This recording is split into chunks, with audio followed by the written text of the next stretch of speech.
ligado agora na agenda de eventos do Unipam.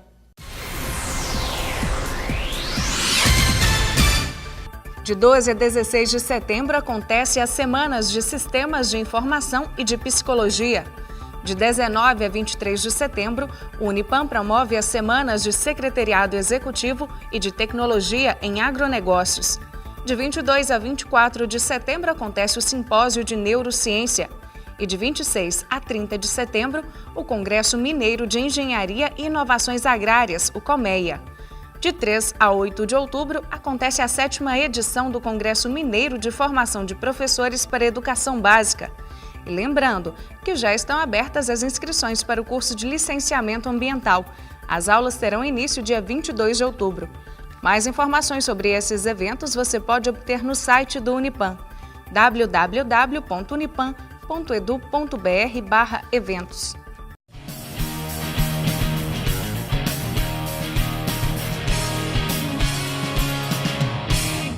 Estamos mais uma vez com o quadro Comportamento.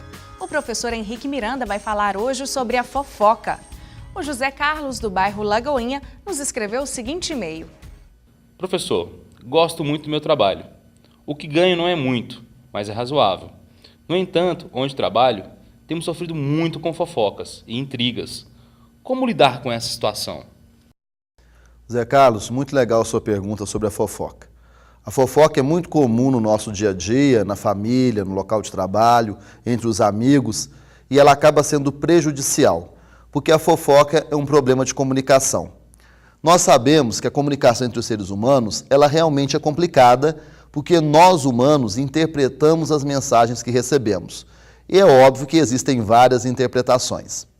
A fofoca, por sua vez, ela é quando eu falo insistentemente da vida dos outros. E é claro que isso é ruim.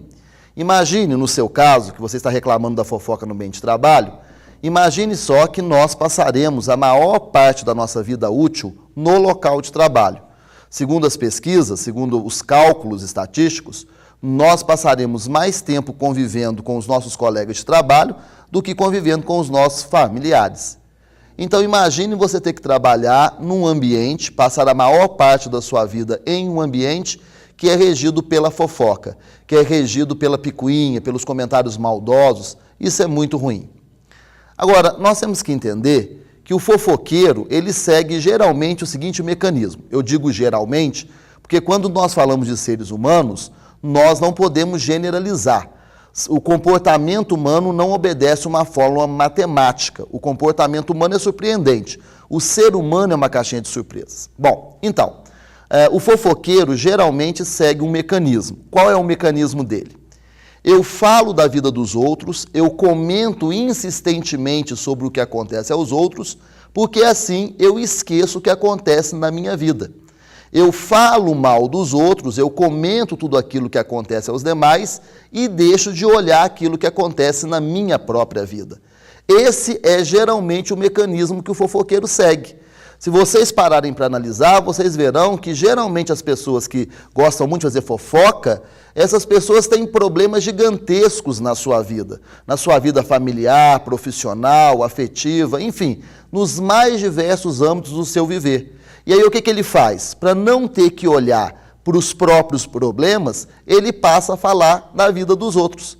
Ele passa a comentar o que acontece aos outros. E se esquece daquilo que está acontecendo na própria vida. É como se fosse uma pequena fuga. Essas pessoas, elas sentem prazer em fazer a fofoca e essas pessoas também, elas gostam de ver o efeito que a fofoca faz.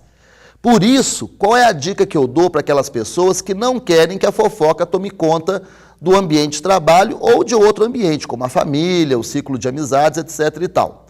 O conselho que eu dou, a dica que eu dou é a seguinte.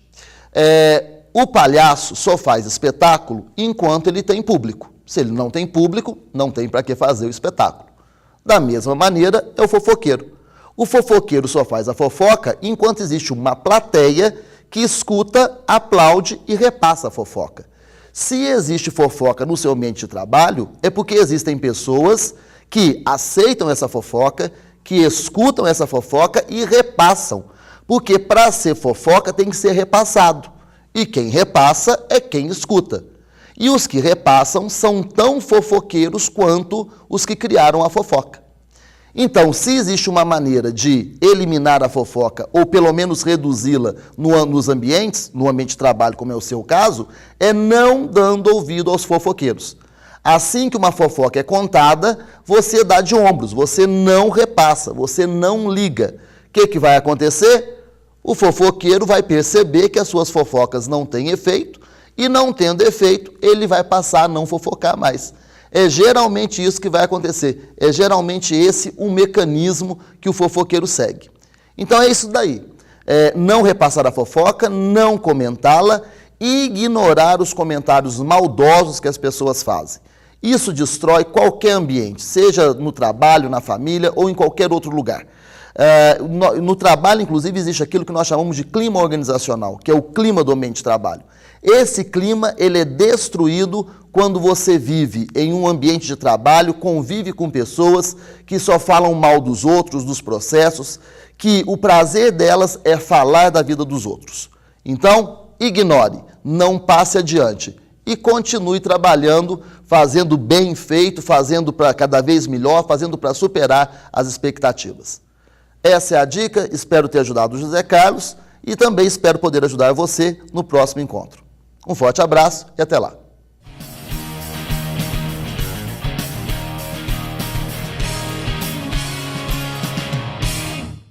Se você tem alguma dúvida sobre qualquer questão que envolva a área comportamental, escreva para conexão@unipam.edu.br, pois teremos o maior prazer em lhe responder.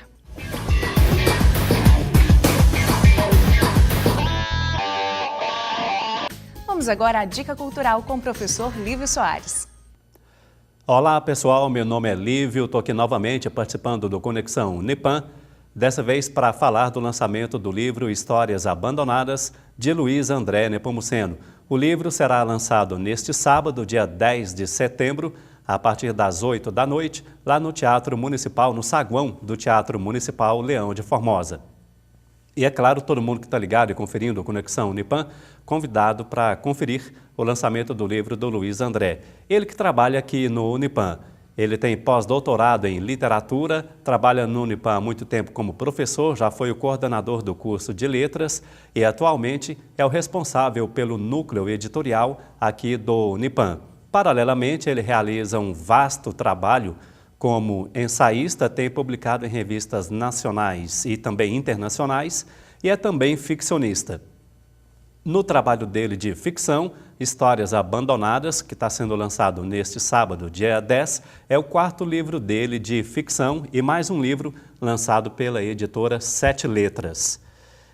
Eu confirmo que o Histórias Abandonadas tem uma linguagem bastante simples. Entretanto, não deixe se iludir por essa simplicidade. Se por um lado a pena está leve, a mão está correndo solta, a narrativa é de fato bastante simples, ele consegue, apesar dessa simplicidade, ele consegue, por exemplo, flertar com os clássicos. Há várias e várias referências ao cânone da literatura. E isso tem um resultado bastante curioso. Ao mesmo tempo em que a linguagem é simples, é uma linguagem muito rica, até mesmo em senso de humor, há também, eu poderia dizer, uma profícua referência ao cânone da literatura, aos livros clássicos. Sem que isso soe pesado e sem que isso destoe do tom do livro, que, repito, é um tom, uma narrativa bastante fluente, às vezes quase chegando a um tom coloquial. Então, em função da linguagem, eu considero isso como sendo um dado inédito na ficção do autor. Eu tive a oportunidade de conversar com ele previamente, cheguei a perguntar por quê, e ele até explicou que isso se deve em parte à temática e também ao momento que ele vivia, a questão pessoal que ele vivia, uma fase da vida que ele vivia, tudo isso junto permitiu uma linguagem mais leve, mais bem-humorada, mais solta no narrador dos contos. Sim, porque se trata de um livro de contos. São 7 as narrativas e boa parte dessas narrativas são costuradas, são tecidas por um personagem cujo nome é Saulo. Ele está presente na maioria das narrativas e mesmo naquelas narrativas que não são contadas ou narradas por ele, paira aqui e ali o que a gente poderia chamar de a presença do Saulo. Então, ele compõe boa parte das narrativas dos 7 contos que compõem Histórias Abandonadas e é um personagem que a gente conhece desde a infância até a fase adulta. Por essa razão, eu indico Histórias Abandonadas. O livro, eu confirmo, vai ser lançado neste sábado, dia 10 de setembro, a partir das 8 horas, lá no saguão do Teatro Municipal. Eu aproveito a minha participação, mas essa participação aqui no Conexão Unipan, para convidar todos vocês para conferirem. Valeu!